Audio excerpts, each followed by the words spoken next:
Мишо, но преди всичко, какво ще кажеш за това момче Мулето? Искрен човек, реална човешка история, реална съдба, реалностите са такива. Добре, не е ли скандално да призоваваш младите хора да правят да пренасят наркотици, а не да работиш в България с честен труд да си изкарваш пари? Той не ги призовава, той казва какви са реалностите. Начин за младите хора да не пренасят наркотици, просто тук трябва да се дадат работни места и евентуално да се разреши марихуаната в България също, защото според мен тя в момента се подготвя за в цяла Европа да се разреши това нещо, защото според мен и според всички изследвания, аз не пуша това, но тя не пристрастява хората, както примерно цигарите. Ако пушиш цигари, пушиш поне 2 кутии, една кутия, 2 кутии. Хората и могат да не пушат една седмица трева и един път пушат на седмица. Говорим сега за марихуаната. За марихуаната, Ти какво мислиш за легализирането на тази за здравни цели? Аз съм за легализирането, защото бях скоро в Холандия, трябва така държава без престъпления. Единствено някакви акваната такива с наркотици неща. Но държава, хората са нормални, влизаш в заведение, ако запалиш тютюн, веднага ще се развика, че те сгонят. Ако запалиш марихуана, няма проблем. Добре, единствено ситуацията в България ли може да принуди млади хора да се занимават с този бял бизнес? Според мен в източните страни, където е по-слабо развита економиката, кой човек от добро ще тръгне да продава наркотици? Всеки човек, ако има добра работа и сигурност, не би рискувал да влиза в затвора, дори бил той холандски. Значи, ако в България си мисля, че ако сега, дай Боже, на европейските избори спечелят и почнат повече Европа да обръща внимание на по-малките държави и да обърне внимание на социалния статус на най-бедните хора, да не сме някакво гето на Европа, мисля, че няма причина хората да се занимават с това нещо. Тоест, не мисля, че този човек в момента призова младите хора да отидат да продават наркотици, ами той призова политиците и олигарсите да не грабят толкова народа. Но той пък каза, че той се обаждал на албанските си работодатели, за да търси поръчки. Не го оправдавам. Но той е неизвестен, съвсем неизвестен, наистина.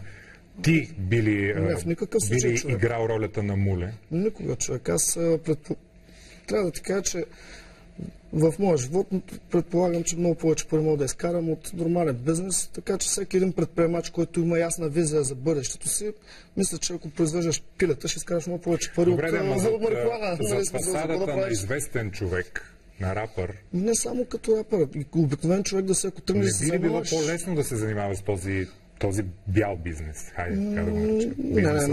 Напротив, като рапър... Тоест по-трудно биха ли се усъмнили в теб, ако ти си това аз не бих правил такова нещо. Да, може би няма да се усъмняват, ама защо да рискуваш, като ти си имаш опцията да се живееш нормално и без да рискуваш. Никой не иска да отиде в затвора така за нищо. Казват това момче, че пренася дрогата си в куфари с двойни дъна. Да. Показва Събоевски. Каква е твоята позиция? Не съм бил в неговата глава, не знам какви са причините, не знам дали е виновен, дали не е. Има се съд, присъда, не мога да обвинявам хората така, само на гледане новини, вменени мнения от медиите. Нека си има следствие, прокуратура, дело и така нататък. Аз нямам претенциите, ще знам. Но нито ги оправдавам, нито ги обвинявам тези хора. Бедността в нашата държава принуждава хората да правят лоши неща. Защо няма, примерно, немец, мафиот и немска проститутка, има българи, мафиот и български проститутки? Защото сме беднички, брат. И там го има, но може би тук... Там го има, но го правят българите, руснаците го правят, беларусите го правят, украинците го правят. Не го правим, които сме от източния блок, където нямаме... Какъв е отговора? Трябва да почнем да работим, да правим пари. Трябва всички хора да се стремят да предприемат, държавата да не спира предприемачите да почнат пари. Икономиката е на дъното, Мишо. Безработицата е свръхвисока, особено за младите хора до 28-9 години. Ето, примерно, аз сега не искам да... Аз съм правил много различни бизнеси в живота си.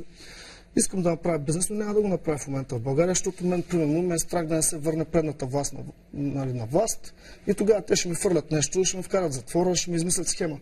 Значи всеки един предприемач, който е пострадал от управлението на ГЕРБ, няма да иска да работи. Това защото има шанс още да се върне. Все още Бойко не е в затвора, все още Цветанов не е в затвора. Ето това искам да те попитам. Как от един рапър бунтар през последните години ти стана защитник на лявата идея? Толкова ли бързо се смени? Това не е смяна. Напротив, лявата идея винаги е била бунтарската идея. Това, че в 45-те години руски бутуш в България е възприета погрешно, че е лява идеята, съвсем много се лъжим. Според мен лявата идея, идеята, която е в Холандия, в Великобритания, в Австралия, в държавите, където социалните помощи са 1500 евро, където можеш да живееш и да отидеш на почивка, дори да си безработен. Нали, това е лявото.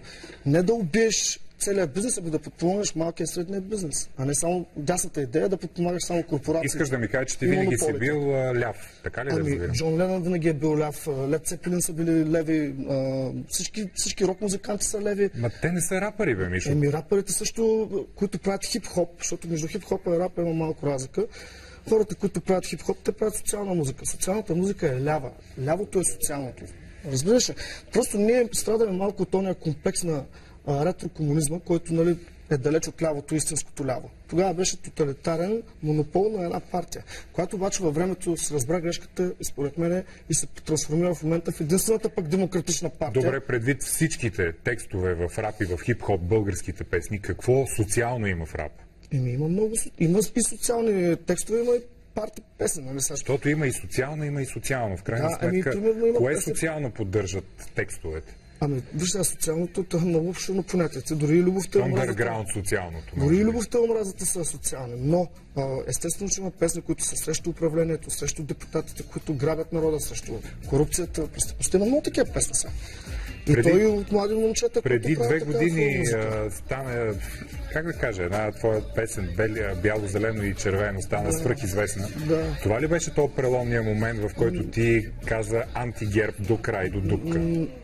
Това беше тяхния момент. Аз това с песента "Сърцата ми", която беше година някъде преди този скандал, ги ударих много, нали, сериозно в това. Се чуеха как да могат да ме хванат и единствено по този начин успяха да явно се консултират как прокурорите да могат да не натиснат, но естествено прокурорите, които нападаха, примерно Алексей Петров, купените бойковски прокурори, те не натискаха. Сега това беше смешно. Ама съгласи се, че от една друга сцена, в която сме свикнали да те виждаме, тази музикалната, ти стъпи на едно друго поприще. О, да.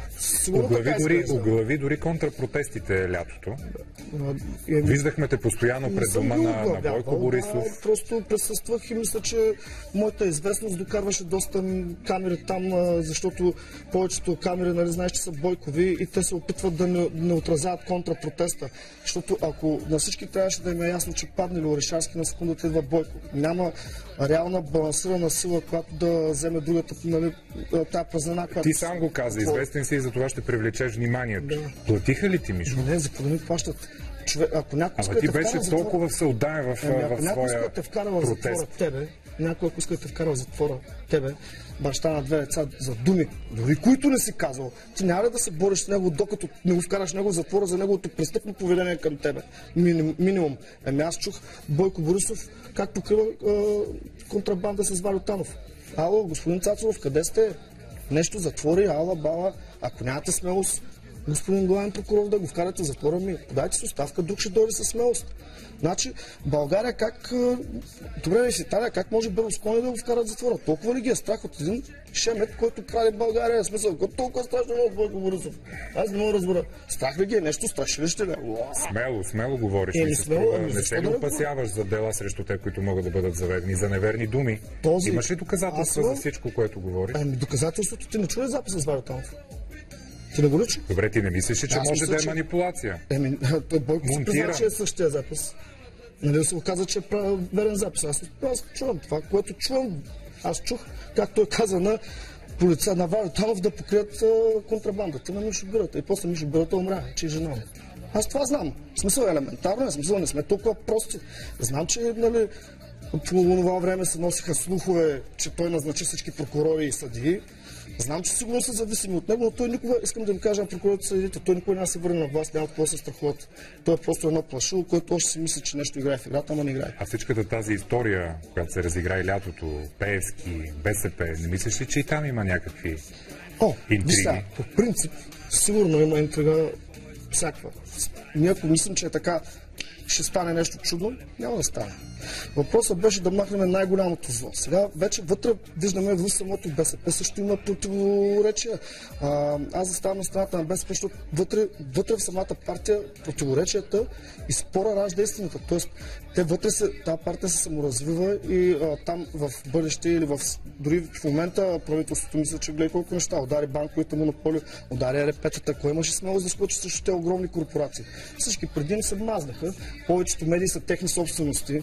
Те през цялото време ти удръж банките в полза на народа и медиите го изкарват само, че това е нещо лошо. Нали, няма лойка. Докато Орешарски се справя добре с това. Сега, не може да кажеш, че изведнъж ще стане чудо. Не е станало чудото. Прави са нормално хората да критикуват и Орешарски. И е чудесно. Но няма как. Трябва да се преборим, иначе ако падне в момента е двойна. Но факт е, че ти взе една крайна позиция, радикална. Не мислиш ли, че твоите фенове, които са основно млади хора, ще се отдръпнат от теб? Който ме е разбрал е с мен, който не ме е разбрал се отдръпнал. Сигурно съм загубил много хора. Но аз на 41 години няма да съм вече рапър и ме се тая дали ще имам фен. Аз предпочитам да се застана на правилната позиция, каквото и да ми струва това. А защо не го направи преди 10 години, например? И преди 10 години нямаше така конфронтация и такова напрежение в... Ти кога преди 10 години някой те е забранявал, както при комунизма, да говориш? Кога преди 10 години медиите започваха от сутринта, както при бай Тошово време, с добро утро глупаци. Днес божественият Бойко построи чисто нова ограда. Добре, ли? После турски стрел БСП не са ли наследници именно от този комунизъм? В известна степен. Кой свали комунизма? Самите вътре БСП. Разбираш ли? Вътрешния преврат. Кой не е наследник на комунизма? ГЕРБ не са ли всичките комунисти? СДС не са ли комунисти? Ние всички сме наследници на комунизма. Но вътре вече политиката отсява демокрацията. Нали? В момента трябва да кажа, че БСП могат много гордо да застанат и да кажат, ние сме единствената демократична партия, защото всички други партии, които имат потенциал, са лидерски партии. Защо при провала на изборите на Бойко Борисов партията пак гласуваха, както в Северна Корея, всички той да е лидер? А това вътрешно разцепление в БСП какво се случи? Според мен енергийната мафия, която беше ударена от БСП вече, нали, по някакъв начин, тя се опитва по някакъв начин да се отмъсти на по-младите хора, които удариха енергийната мафия през РП-тата в интереса на хората, защото те намалиха с 10% тока. Кой е намалял тока, разбираш? Те удариха мафията. Мафията обаче има медии. Те го изказват. Намалиха тока, защото е лошо. Нали разбираш? Което е мега тъпо, разбираш? Естествено, Първанов 100% от моя гледна точка е платен или от енергийната мафия, или от Бойко Борисов, защото той върши единствено роля в интерес и полза само на НП и на ГЕРБ. Истинска червена трибуна си, така като те слушам. Това не е червена трибуна. Предложение имаш ли от БСП да бъдеш част от евролистата им, например? Не, нямам такива предложения. А би ли се съгласил, ако ти направят предложение? Да, много да мисля. Все пак, доколкото разбрах, имаш намерение да живееш в чужбина. Да. Ако някой ден ГЕРБ се върне да управлява, така ли? Абсолютно да. Ако ГЕРБ дойдат на вас, на секундата занимавам от тази държава. Даже ако не влезе в затвора до известно време, Бойко Борисов занимава. Ама и сега каза, не ми се занимава с политика. В момента какво правиш? Не се ли занимаваш с политика? Свободата си. Защото не искам децата ми да живеят в някаква държава, където някакви олигарси и икономически структури управляват нашите мислене и такива неща. Сега ще кажа, ти мислиш, че съм червен. Защо 50% от червените избират? Дори и феновете ти го чуват и разбират. Добре, защо те мислят, че съм червен, при условие, че на Фейсбук всеки ден червените ме псуват мръсен американофил, защото аз, примерно, не подкрепям Путин. За мен Путин е пълен смешник. При нас не харесвам агресивната политика на Русия, въпреки че съм точно за... И каква е позицията ти за Украйна? Трябва да има абсолютен неутралитет, но в никакъв случай и неутралитет за едно, защото съм много зависим икономически от тях. Нали? И ако направят някакви санкции, ние ще пострадаме. Ама неутралитета, това е позиция и на Атака. И неутралитета е позиция и на Европа, по-голямата част. Нека да се сложим оръжие, защото руснаците, като дънкат оръжие до границите, и ти трябва да подънкаш малко оръжие. Ама Евросъюза скочиха първи, наложиха 2 кръга от санкции, Мишо. Но не повече от... Защото ти не можеш да оставиш някой някой ти прави бал и ти да кажеш уф. Нали? Добре, да това, че неутралитета е позиция на Атака ли те притесни в случая? Че съвпада с твоята или? Не, напротив, ако неутралитет означава да не подкрепяме и Русия, защото Атака, когато подкрепят Русия и викат на Евросъюза, Еврогейски съюз. Защото аз не мисля, че съм гей, Напротив, мисля, че съм смело момче и подкрепям Европейския съюз и НАТО. Не искам руснаците да ми говорят, че сме геове. Нека руснаците спрат да се държат арогантно с нас, европейците. Нека да продължат да пускат газа и да се държат братски с нас и ще получат братската любов, която имат. Защото ние, българите, никога не сме стреляли по руснаците, няма да стреляме. Дори война да стане, ние никога няма да нападнем Русия. Аз няма да посегна на Русия. Европейски съюз или Евразийски съюз? Кое е по-доброто за България? Да се чува някой да емигрира в Азия. Нали смисъл, никой не те да работи в Русия, който то малко не да чути да работи в държава, където има един цар господар. Един, дето целя му пиара как би мечки, плува в ледения океан, стреля с Драгунов. Чакай бе, ти имаш ядрени ракети и копче, за какво не го правиш това пиар? Да ми кажеш, че дори да нямам ядрени ракети, мога да напердаша. В смисъл, че това е нормален човек. В Дубай, Катар, Кувейт също пътуват много хора, които работят там. На Дубай, Катар и Кувейт, те са съвсем друга поста. Те въобще нямат нищо общо с Русия. Тази част на света са за евразийската част. Но те не са в Евразийския съюз, те са много по-близки до западната част. Те контактуват основно с западни туристи, естествено с руски олигарси. Но обикновено руснак трудно отива в Катар и в Дубай. Това, което ми направи впечатление, че сравняваш Бойко с Путин. Защо? Да, защото и двамата са диктатори. Авторитарни, притежаващи цялата власт. Сега, ето виж, в момента всички обаче социалисти, русофили биха ме казали, че съм букук, нали? Но аз имам различно мнение и въпреки това съм поддръжник на БСП. Това не харесва в БСП, че ти можеш да мислиш това, но в крайна сметка БСП е една обща идея, лявата идея и ПЕС. Лявата идея ли харесваш или ръководството на БСП? Не, лявата идея, която е европейската лява идея. Европейска, в момента ръководството много добре се прави, да кажа. Кой политик в България е твой фаворит? Сергей Станишев? Да, 100%. Ами човек, ти не можеш да изкривиш факта, че не може да си никакъв, както искат да го изкарат едва ли не руски агент, не може да си руски агент и да си лидер на най-голямата европейска партия след целите избори. Това ще бъде най-голямата европейска партия. И един от най-големите европейски лидери и да кажеш такова нещо. Смешно. Сергей Станишев е наистина един отбран човек, много уравновесен. Сега аз нито съм политик и затова някой път се дразна на едните повече, на другите, но от мен нищо не зависи. Най-важно е политиката в България, как се води. Тя наистина отбрана, умерена, нито е обидна към Русия, нито е обидна към Европа. Какво е по-хубаво това? Няма смисъл ние вътре българите да се караме, ти си еврогей, ти пък си руснак. Това е глупо, знаеш. Ние всички сме българи, трябва да си гледаме интереса. Дето има една поговорка, двама се карат, третия печели. Ние трябва да сме третия, който ще спечели от тази работа. И сме в идеалната позиция. Аз не мисля, че ще трябва да спорим на тези теми. Кажи ми, би ли участвал отново в протести и на каква цена? Бих участвал, ако някой погаза свободата или някой иска да ми отнеме свободата. Естествено, че бих участвал не само в протести, в които трябва да участвам.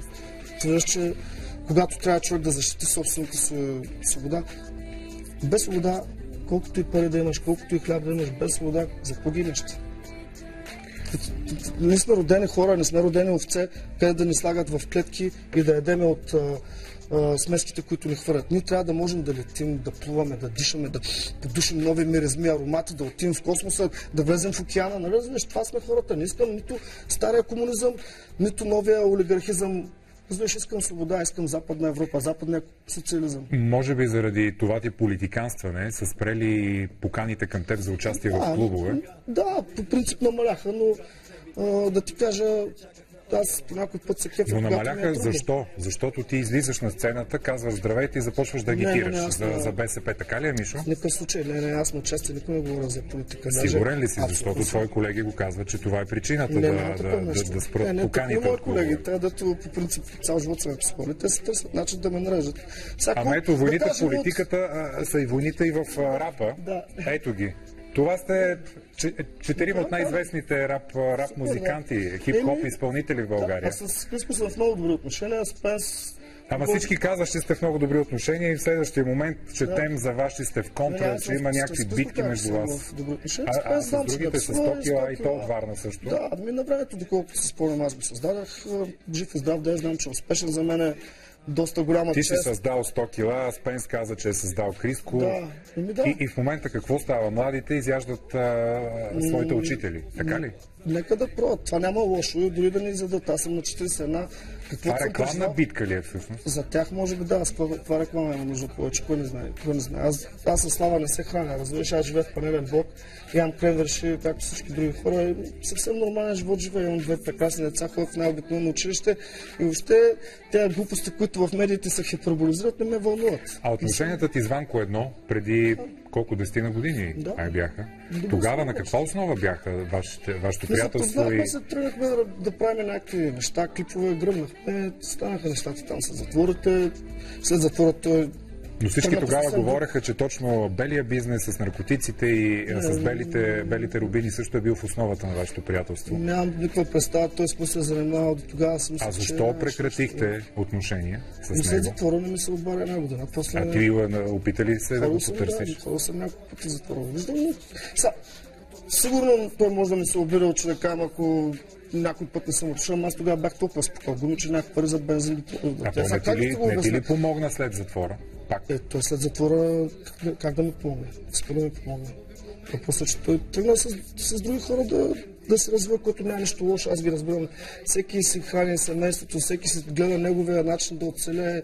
Уважавам свободата и правото на щастие на всеки, на 100 кила и на Спенс, на Писко. Всеки да е жив и здрав. Това, че снимали някакви пререкания, те са между нас и аз като мъже, като се видим очи в очи, тогава си ги решавам, както Спенс много добре знае и 100 кила много добре знае. Те неща, как съм си ги решавал. Не съм някаква шматка, хора ръба по телевизията. Това ти нежелание да продължаш да се развиваш в музиката означава ли, че има един предел за рап изпълнителите в България? Ти си вече на 41. Да, аз от 25 години правя рап. Значи само Snoop Dogg има по-дълга кариера от моята си. Какво ти кажа? Аз съм преживял всичко и за мен, примерно сега в момента направих много продукция. От много година до сега съм 5-6 видеоклипа, много яки, никъде не ги пускат, защото телевизиите повечето знаеш на кой са собственост, повечето знаеш на кой са били собственост. Аз, както виждаш, не се поплювам, казвам, ти не ме кефиш, чао. В едно изречение можеш ли да... е собственост на Бойко, брат. Как да влезна в V-Box? Аз оттам се стеглях всичките песни, защото всичко е прогнило, всичко е купено, всичко е смешно. В едно изречение, как можеш да формулираш живота си от гумени глави до момента? Много интересен и забавен и се надявам да бъда полезен. Това с 16 години, нали така? От гумени глави повече. Значи първия албум го скарахме 94-та, от преди... Значи 94-та и повече. И преди това още имам опити. Биг Шаси все още. С Литъл Ша какво се случва? Това е сина ти. Продуцираш ли го, правиш ли с него музика? Да, правим музика. Той основно също... Ходи се на училище, спортува плуване, всеки ден плува по 4-5 км. Дъщеря ми също, тя стана с нея ансамбъл по синхронно плуване. Първо място много добре се справя с синхронното плуване. Когато пораснаха децата ти или така, ти спря да се занимаваш с... Как да кажа, все пак имаше твърдение, че си в подземния свят забъркан. Познавах всички хора, както всеки в шоу бизнеса ги познава, но аз самия не съм правил нещо, което да рискувам, защото нямаш смисъл. Да кажем, ако съм правил като малък някакви неща, имах една случка, ще разкажем така, тя подавно съм имал нищо да правя, правих някакви работи, баща ми видя, мисля да ми се скара, той ми каза така си, колко важно това е. Ма какво направи? Кажи сега, да направих някакви неща, какво? Пласира дрога ли? Какво продаваше? Марихуана ли? Марихуана да съм продал, да. Разбираш, в смисъл, той вика, колко пари ще скараш това? И аз викам толкова. Ти викам, трапщо не правиш повече. Аз съм много прост. Притесняваш ли се, че и синът ти може да направи също? Той надявам се да не го направи. А ти какво би му казал, ако го хванеш? Или бих постъпил хитро като баща ми, защото той не ми се скара, той ме накара да мисля. Искам да кажем на младите хора да мислят, не да вземат всичко за чиста монета. Не прави това или не прави това, той ще ги накара да прави това. Нека да мислят хората, нека да живеят свободно, да са open mind. Разбираш, да не са толкова затворени, да не им кажеш, това е червено, това е сино, това е черно, това е бяло. Ти си русофил, ти си русофоб. Нека да съберем мисълта си, да не мислим как да разделяме. Това искам да го науча. Не искам да става тапир, разбираш, искам да отворя на момче да мисли хитро, бързо, да е боксер. Добър финал, благодаря ти за това участие. Мишо Шамара или Биг Ша в студиото на Дневен ред. Благодаря ви. Благодаря ти още веднъж. Сега